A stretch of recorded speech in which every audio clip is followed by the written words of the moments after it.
కాసుల పురుషోత్తమ కవి రచించినటువంటి ఆంధ్రనాయక శతకం అనేది ఈ కాలం నాటిదే. కాసుల పురుషోత్తమ కవి రచించినటువంటి ఆంధ్రనాయక శతకము అనేటటువంటి గ్రంథము ఈ కాలం నాటిదే. ఈ ఆంధ్రనాయక శతకాన్ని యూపీఎస్సీ సివిల్ సర్వీసెస్లో ఒక టెక్స్ట్గా పెట్టారు. ఇందులో ప్రధాన అంశము ఏమిటి అంటే, ఇందులో వ్యాజ స్థుతి కనిపిస్తుంది. దీన్ని నిందాస్తుతి అని కూడా అంటాం. పైకి తిట్టినట్టుగా ఉన్న లోపల చాలా ప్రేమ ఉంటుంది, భగవంతుని పట్ల ప్రేమ ఉంటుంది, భక్తి ఉంటుంది, పైకి మాత్రం తిట్టినట్టుగానే ఉంటుంది. సో పైకి దేవుడిని తిడుతున్నట్లు, నిలదీస్తున్నట్లు ఉన్న అంతర్లీనంగా భక్తితో కూడిన ఆవేదనను వ్యక్తపరిచేదే వ్యాజస్తుతి. ఇది ఇంపార్టెంట్ ఫ్రెండ్స్. ఓకేనా? ఇంతకీ దీన్ని రచించింది ఎవరని చెప్పాం? కాసుల పురుషోత్తమ కవి రచించాడు. ఈయన ఒక నియోగి బ్రాహ్మణుడు, అంటే రాజస్థానంలో ఉంటూ కవిత్వం చెప్పేటటువంటి వాడు. ఎవరి దగ్గర ఉన్నాడు అనేది ఇంపార్టెంట్ ఫ్రెండ్స్. ఈ కాలంలో జమీందారులు కవులను పోషించేవాడు అనుకున్నాం కదా. చెల్లపల్లి జమీందార్ అయినటువంటి యార్లగడ్డ అంకినీడి యొక్క ఆస్థాన కవి ఈ కాసుల పురుషోత్తమ కవి. ఈయనను కవి గజం అని పిలుస్తారట. కవి గజం అనే బిరుదున్నటువంటి వ్యక్తి కాసుల పురుషోత్తమ కవి, అంటే కవులలో ఏనుగు వంటి వాడు అని అర్థం. సో ప్రత్యేకత ఏంటి? ఈ ఆంధ్రనాయక శతకం యొక్క ప్రత్యేకత వ్యాజస్తుతి లేదా నిందాస్తుతి. రైట్? ఎందుకు ఇట్లా అంటే, ఈ కాలం నాటి ప్రభువులు కానీ, ఈస్ట్ ఇండియా పాలకులు కానీ ప్రజల యొక్క కష్ట నష్టాలు పట్టించుకోవట్లే. అందుకని ఎట్లాగో వాళ్ళని తిట్టలేక దేవుణ్ణి తిడుతున్నట్టుగా ఈ శతకం వచ్చింది. భక్తుల బాధలు పట్టించుకోకుండా కేవలం నైవేద్యాలకే పరిమితమైన దేవుణ్ణి ప్రశ్నించే పద్యాలు ఇందులో ఉంటాయి. ఇందులో ప్రధానంగా ఆయన ఎవరిని ప్రశ్నిస్తాడంటే, శ్రీకాకుళ ఆంధ్ర మహావిష్ణువుని ప్రశ్నిస్తూ ఉంటాడు. కృష్ణా జిల్లా శ్రీకాకుళం కృష్ణా జిల్లాలో ఉంది, ఆ శ్రీకాకుళం కాదు. అక్కడ ఆంధ్ర మహావిష్ణువు ఆలయం ఉంది. ఆ ఆంధ్ర మహావిష్ణువును ప్రశ్నిస్తూ ఈ కాలం నాటి ధైన్యాన్ని ఆయన వ్యక్తపరుస్తాడు, కాసుల పురుషోత్తమ కవి. ఓకేనా? రైట్. అయితే ఈ కాలంలో ఇట్లాంటి శతకాలు చాలా వచ్చాయి ఫ్రెండ్స్. ఇది ఒక్కటే కాదు, వందలాది శతకాలు రావటం అనేది ఇంకొక ప్రత్యేకమైన అంశం. రైట్? ఇంకా ఇంకా సరే, శతకాలు ఒకటేనా అంటే, ఈ కాలంలో మేజర్ లిటరరీ జనర్స్ ఏంటి, ప్రధాన సాహిత్య ప్రక్రియలు ఏంటి అంటే, ఒకటి శతకము, అది కూడా నిందాస్తుతితో కూడినటువంటిది. అనేక ట్రాన్స్లేషన్స్ వస్తాయి. పురాణాలు, భగవద్గీతలు ఎవరు ట్రాన్స్లేట్ చేశారనేది మనకు అవసరం లేదు. But there are many translations. పురాణాలను, భగవద్గీతలను ట్రాన్స్లేట్ చేసిన వాళ్ళు ఉన్నారు. శాస్త్ర గ్రంథాలు కూడా ఈ కాలంలో వచ్చాయి ఈ అంశాలకు సంబంధించి. అండ్ యక్షగానాలు, దండకాలు, దండకం అంటే ఒక ప్రత్యేక కవితా రీతి ఇది. కాలజ్ఞానాలు వచ్చాయి, కందార్థాలు వచ్చాయి, అంటే కంద పద్యం ద్వారా అర్థాన్ని తెలియజేసేవి. అండ్ తత్వాలు చాలా వచ్చాయి. అండ్ పాశ్చాత్యుల ప్రభావంతో ఈ కాలంలో యాత్రా చరిత్రలు అనేటటువంటి సరికొత్త ప్రక్రియలు పుట్టుకొచ్చాయి. ఇది ఇంపార్టెంట్. ఈ కాలంలో మనకు యాత్రా చరిత్రలు లేవు. సే ఫర్ ఎగ్జాంపుల్, నేను ఇండియా నుంచి యుఎస్ఏకి వెళ్ళాను, ఎట్లా బయలుదేరాను, ఎక్కడికి వెళ్ళాను, ఆ ప్రాంతం యొక్క ప్రత్యేకతలు ఏంటి, అక్కడి జీవన స్థితిగతులు ఏంటి అని రాశాను అనుకోండి, అది యాత్రా చరిత్ర అవుతుంది. ఈ కాలంలో ఫస్ట్ టైం మనం యాత్రా చరిత్రలు చూస్తున్నాం. మిగిలినవన్నీ కూడా ఆల్రెడీ ఉన్నవే, కొంచెం అటు ఇటుగా. ముఖ్యంగా మనకి ఇక్కడ దండకము అనేది ప్రత్యేకంగా కనిపిస్తుంది, కాలజ్ఞానం అనేది కూడా కొత్తగా కనిపిస్తుంది, ఖండార్థాలు కొత్తగా కనిపిస్తున్నాయి, మిగిలినవన్నీ పాతవే. ఓకేనా? కానీ అతి ముఖ్యమైనటువంటి కవితా ప్రక్రియ ఏంటి? యాత్రా చరిత్రల రచన అనేది ఈ 1700 నుంచి 1857 మధ్య కాలంలో వచ్చింది. సో ఈ యాత్రా చరిత్రల మీద అడిగేందుకు అవకాశం ఉంది. సో ఫ్రెండ్స్, తెలుగు సాహిత్యం అనేది ఈ కాలంలో విభిన్న రీతుల్లో వికసించింది అని దయచేసి అర్థం చేసుకోవాలి. సో యాత్రా చరిత్రల గురించి మాట్లాడాల్సి వస్తే, ఈ కాలంలో వచ్చినటువంటి 2 ప్రఖ్యాత యాత్రా చరిత్ర గ్రంథాలను మీరు జాగ్రత్తగా గుర్తుపెట్టుకోవాలి. ఒకటి కాశీ యాత్రా చరిత్ర, రెండోది నీలగిరి యాత్రా చరిత్ర. సో పాశ్చాత్య సాహిత్య ప్రభావంతో తెలుగులోకి వచ్చినటువంటి ఆధునిక ప్రక్రియ యాత్రా చరిత్ర అనేది కొత్త మొత్తం యాత్ర గురించి వివరిస్తాడు. బయలుదేరిన ప్రదేశము, మార్గ మధ్యలో ఉన్నటువంటి ఆయా ప్రదేశాలు, ప్రజల సంస్కృతులు, డెస్టినేషన్కి వెళ్ళిన తర్వాత అక్కడి సంస్కృతి, ఈ అంశాలన్నింటినీ చాలా నీట్గా వివరించేటటువంటి గ్రంథం.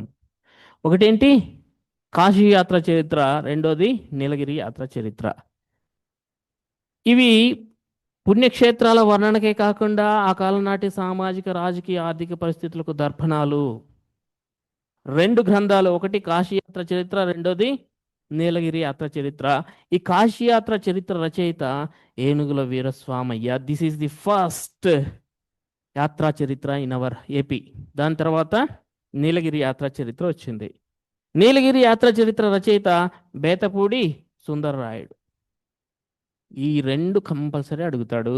ఆల్మోస్ట్ ఆల్ కాశీయాత్ర చరిత్ర ప్రతి ఒక్కరికి తెలుసు, ఏనుగుల వీరస్వామి గారు రచించారు అని చెప్పి. బట్ నీలగిరి యాత్ర చరిత్ర చాలా తక్కువ మందికే తెలుసు, బేతపూడి సుందరరాయుడు. సో దయచేసి జాగ్రత్తగా గుర్తుపెట్టుకోవాలి. మీకు చూస్తేనే కనిపిస్తుంది ఈయన ఎక్కువగా పుణ్యక్షేత్రాలను దర్శిస్తూ కాశీ వరకు వెళ్ళారు మద్రాసు నుంచి. మీకు డీటెయిల్డ్గా ఇన్ఫర్మేషన్ ఉంది. ఈయన మద్రాసు నుంచి నీలగిరి కొండలకు వెళ్ళారు. నీలగిరి కొండల్లో బ్రిటిష్ వారు కట్టుకున్నటువంటి, ఏర్పాటు చేసుకున్నటువంటి వివిధ రకాల స్థావరాలు కానీ, అక్కడ నివసించేటటువంటి వివిధ రకాల తెగల యొక్క జీవన సంస్కృతి కానీ అద్భుతంగా వివరించాడు ఆయన. రైట్, ఒక్కొక్క గ్రంథం, ఈ రెండు గ్రంథాల గురించి కొంచెం ఇన్డెప్త్ సమాచారాన్ని ఇవ్వడం జరిగింది. చూద్దాం ఫ్రెండ్స్. ఏనుగుల వీరస్వామి గురించి కొంత ఇన్ఫర్మేషన్ నేర్చుకునే ప్రయత్నం చేద్దాం. జీవితకాలం ఒకసారి చూడండి.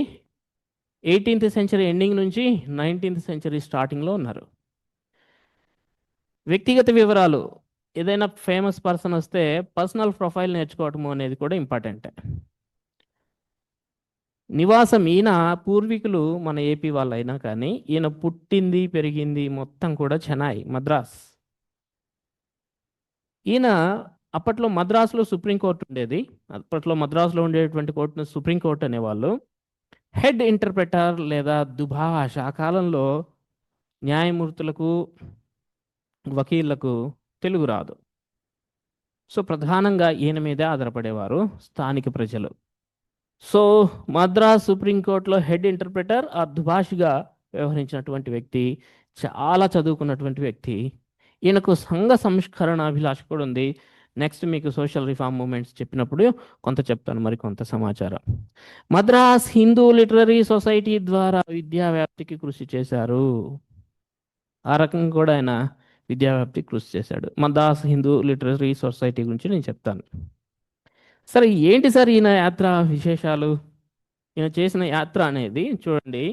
ఏనుగుల వీరస్వామయ్య గారు పల్లకిలో కూర్చున్నారు, పల్లకిని మోసే వ్యక్తులు ఉన్నారు, చుట్టూతా చాలా మంది వ్యక్తులు ఉన్నారు. చూడండి, ఇక్కడ స్టార్ట్ అయింది. ఎంత జన సమూహాన్ని పెట్టుకొని ఆయన వెళ్తున్నారో చూడండి. ఏదో ఒకడు కాలినడకన వెళ్ళే ప్రయత్నం కాదు. ఆ కాలంలో ఇది ఒక అద్భుత ప్రయత్నం.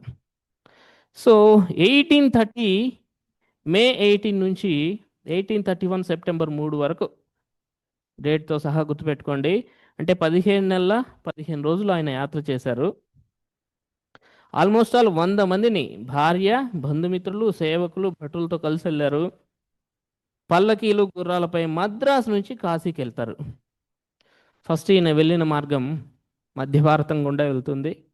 ఆ తర్వాత ఒరిస్సా, పశ్చిమ బెంగాల్ నుంచి మళ్ళీ వచ్చేస్తారు, ఉత్తర ఆంధ్రదేశం నుంచి. ఓకేనా? చుట్టూ అలాగా వెళ్ళింది ఒక రూటు, వచ్చింది ఒక రూటు, అన్నీ కవర్ చేసుకుంటూ రావచ్చు కదా. సో గుర్తుపెట్టుకోవాలి. అయితే ఏంటి సార్, ఈయన ఏ భాషలో రాశారంటే తెలుగు భాషలోనే రాశారు. ఈ భాష ఆనాటి సామాజిక స్థితికి అర్థం పడుతుంది. ఇది గ్రాంధిక భాష కాదు, చాలా సరళమైన భాష.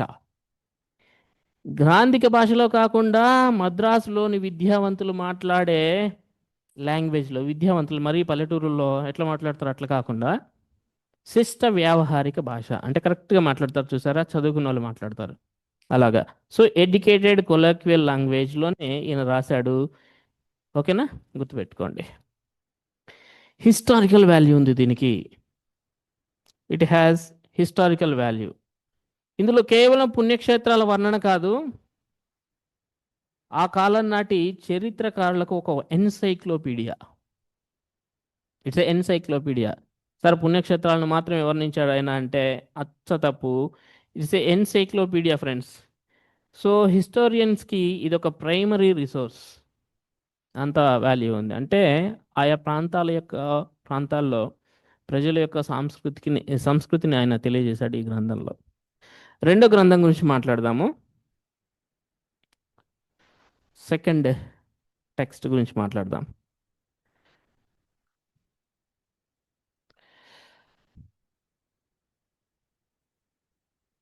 సో రెండో గ్రంథం ఫ్రెండ్స్, బేతపూడి సుందరనాయుడు యొక్క రచన. ఏం రాశారు సుందరరాయుడు యొక్క రచన? నీలగిరి యాత్ర. సో ఇది 1858 ప్రాంతంలో చేసినటువంటి యాత్ర. ఇది ఒక సర్టన్ లిమిట్ దాటితే స్లైడ్స్ కొలాప్స్ అవుతుంది. అది విత్ ఇన్ లిమిట్లోనే పెట్టేసి. సో ఇది ఫ్రెండ్స్ బేతపూడి సుందరనాయుడు గురించి ఈయన పర్సనల్ ప్రొఫైల్ ఒకసారి చూసినట్లయితే, ఈయన గుంటూరు లేదా కృష్ణా జిల్లా ప్రాంతానికి చెందిన ఒక నియోగి బ్రాహ్మణుడు. అంటే రాజస్థానాల్లో ఉంటూ కవిత్వం చెప్పాడు అనమాట. రాజస్థాన్లో ఉంటున్నాడు అంటే రాజస్థాన్లో ఉద్యోగం చేస్తున్నాడు, కవిత్వం చెప్తున్నాడు. ఓకేనా, రైట్. మద్రాస్ ప్రెసిడెన్సీలో డిప్యూటీ కలెక్టర్గా వర్క్ చేశాడు. ఓకేనా, ఈ బేతపుటి సుందరరాయుడు అనే వ్యక్తి. రచన ఇప్పుడే మనం చెప్పుకున్నాం, నీలగిరి యాత్రా చరిత్ర. ఇది ఇంపార్టెంట్ ఫ్రెండ్స్, ఇది ఇప్పటిదాకా అడగలేదు ఎగ్జామ్లో. సో మీకు ఇక్కడ పిక్చర్లోనే కనిపిస్తుంది. బ్రిటిష్ వాళ్ళు కొన్ని హిల్ స్టేషన్ లాగా దీన్ని వాడుకున్నారు. గిరిజనులు ఉన్నారు, వీళ్ళ సంస్కృతి, బ్రిటిష్ వారి కట్టడాలు, వారి జీవన శైలి గురించి అద్భుతంగా ఇందులో వివరించడం జరిగింది బేతపూడి సుందరరాయుడు. సో ఎప్పుడు సార్? యాత్రాకాలం 1858. ప్రచురణ మాత్రం 1864లో వచ్చింది ఈ గ్రంథం యొక్క ప్రచురణ. వేసవి విడిది కోసం నీలగిరి కొండలకు వెళ్ళే బ్రిటిష్ ఉన్నతాధికారుల యొక్క జీవన విధానము, ప్లస్ అక్కడ ఉన్నటువంటి గిరిజనుల యొక్క జీవన శైలిని అద్భుతంగా ఇందులో వర్ణించడం జరిగింది. అయితే ఈ ఏనుగుల వీరస్వామయ్య రచనకు దీనికి భిన్నం ఏమిటి అంటే, ఆయన పుణ్యక్షేత్రాల మీద రాస్తే ఈయన ప్రకృతి సౌందర్యం, గిరిజనుల తెగలు అండ్ ఊటీలోని బ్రిటిష్ బంగళాలు, వారి జీవన విధానం గురించి రాశాడు. ఒకటేమో సెక్యులర్, ఇంకోటేమో రిలీజియస్. ఓకేనా, రైట్ అండి. ఇక మూడోది ఏమిటి అంటే అది